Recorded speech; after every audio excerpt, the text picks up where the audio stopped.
What's up, guys? It's Jay, MorninAfterKill, and I'm back here on Destiny, live in the Queef, and it's Friday, and we all know what Friday means on my motherfucking channel, right? That's right, it's time for another visit from Xur, the Agent of the Nine. He is the rare NPC that shows up in the tower or the Queef once a week with a backpack full of exotic gear and weaponry, and this time he is located over here inside of, ooh, he's located in the Love Tunnel.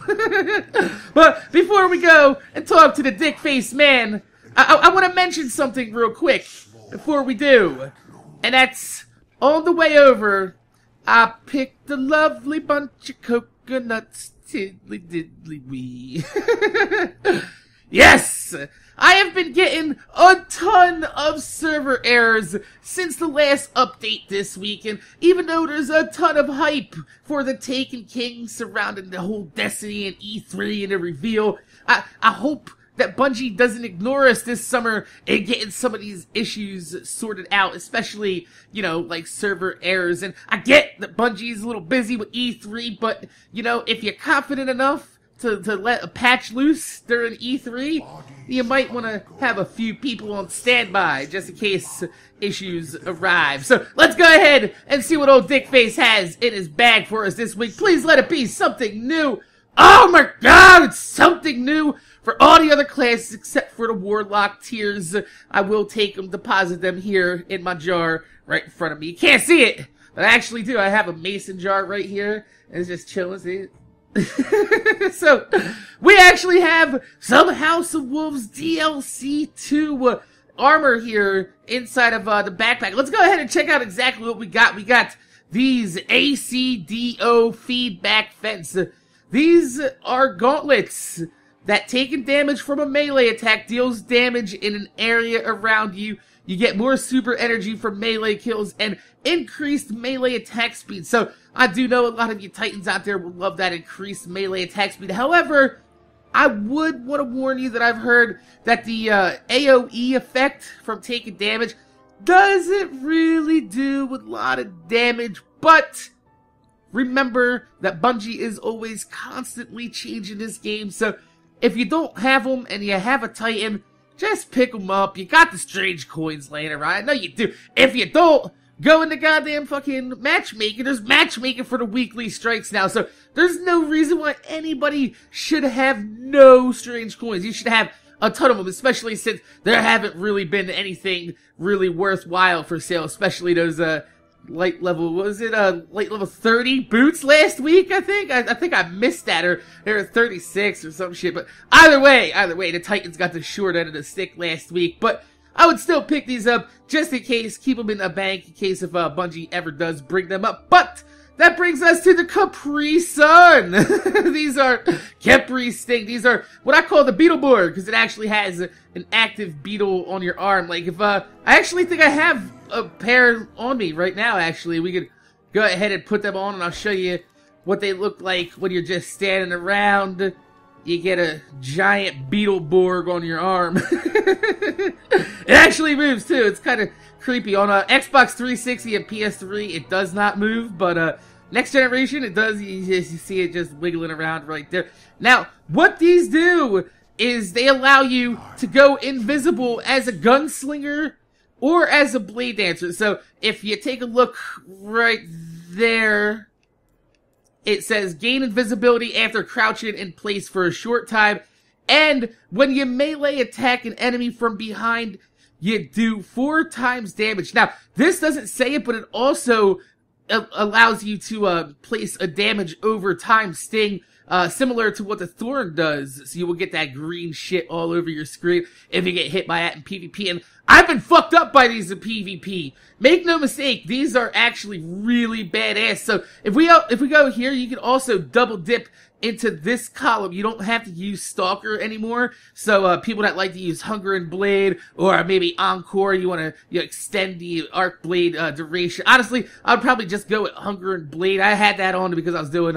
Era's bounties to level up my Hawk Moon to 365. Because people were like, "Oh my god, why did you use the Thorn?" Well, the Thorn was the only 365 exotic I had besides the Mythoclast, and the Mythoclast recently got re-nerfed accidentally, after, well, it accidentally got buffed, and then they nerfed it again, with the last update. So, yeah, if you want to double dip in this column, you don't have to have Stalker on anymore. You can use Hungered Blade, and you rock Shadowjack. It'll give you a little bit of extra time with the invisibility. Or you could just use it with your Gunslinger and go invisible and have just an extra little bit of utility on the battlefield. Especially they're like a Poe, like the Prison of Elders. Yeah, that comes in handy quite a bit. And then we got the Starfire Protocol, which gives you an additional fusion grenade.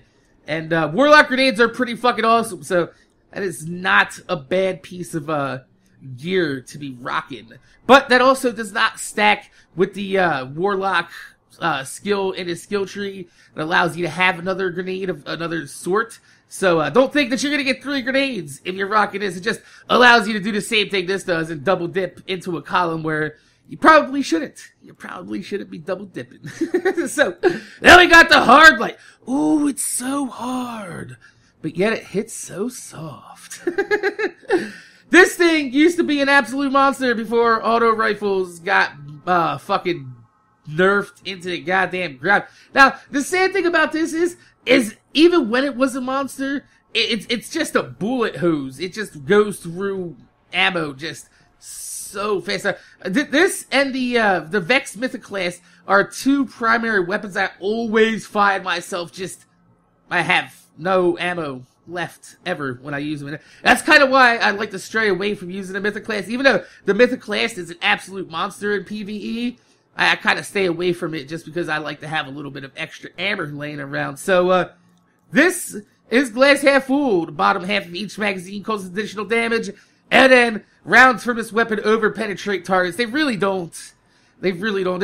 This actually is a very poor weapon as it stands right now. I hope they bring this up in the future. It could use definitely quite a bit more impact. And maybe even, I hate to say it, but not just a larger magazine, but it just make it where you carry extra ammo without having Field Scout. Like, make that like one of the perks over here, because glass half full ain't really doing much when the impact is dog dick on this auto rifle. And auto rifles are already dog dick with the last nerf, like I said. So I would just stay away, save your coins. If you're a Titan, pick this up. Hopefully they'll buff it in the future. If you don't have a hard light and you really are just like collecting all the exotics, go ahead, pick it up. Waste your coins. Don't listen to me.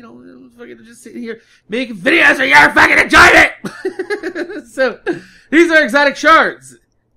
You don't need these. You probably have these from Dismantling No Land Beyonds. That's pretty much a fucking exotic shard factory for a lot of you guys out there. But you probably shouldn't be very low on any exotic shards unless you're very new to the game. Might help you out there. But other than that, Bump, bump, bump. Then we got exotic chest engrams, which are exactly what they sound like. Now, I know a lot of people are like, oh my god, these aren't very good, I already have all the exotic blah blah. These actually level up your Cryptarch pretty goddamn fast too. So if you're trying to pick up some Cryptarch packages, maybe try your hand at getting some decent weapons. This is a good way to transfer your motes of light into actual usable packages from the Cryptarch, so it's not a bad idea right there. Then we got heavy ammo synthesis, 1 strange coin for 5. You might want to go ahead and just load up on these. I got quite a bit laying around here. You can stack them up to 100 now, so like I said, don't be shy. Don't be shy. You can just have 1 stack of 100 is quite a bit of heavy ammo to keep inside your backpack, and it comes in handy.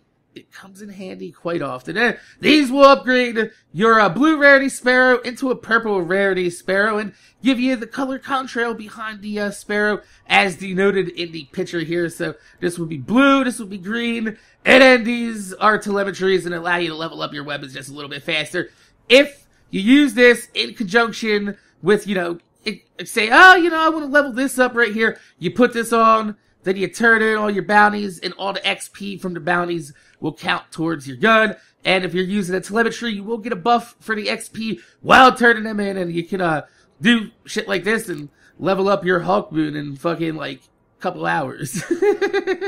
I can't wait to see how this handles inside the Crucible at 365 for the first time. Those of you guys that did watch my footage when I was using the Hawk Moon a few weeks ago, that was a 331 Hawk Moon.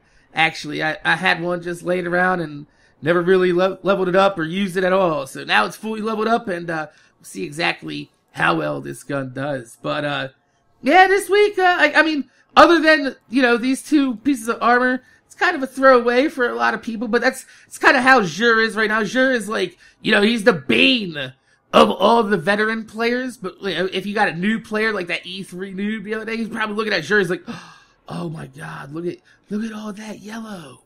Ooh, it's like fucking Christmas in July. Hey, don't eat the yellow snow. So, my name is Jay. MorninAfterKill. I want to thank you guys for watching. Make sure you guys rate, comment, subscribe. If you could leave a thumbs up on the video, I'd highly appreciate it because it gives me motivation to make more videos for you motherfuckers that watch my motherfucking videos. Tell me in the comment section down below, did you find anything useful about Xur this week? Maybe, maybe not. Also, let me know if you guys have been seeing an increase in server errors since the last update this week, Tuesday. I don't know the exact date of it, but we don't need it. It's fucking Tuesday! So, my name's Jay. MorninAfterKill. Thanks for watching.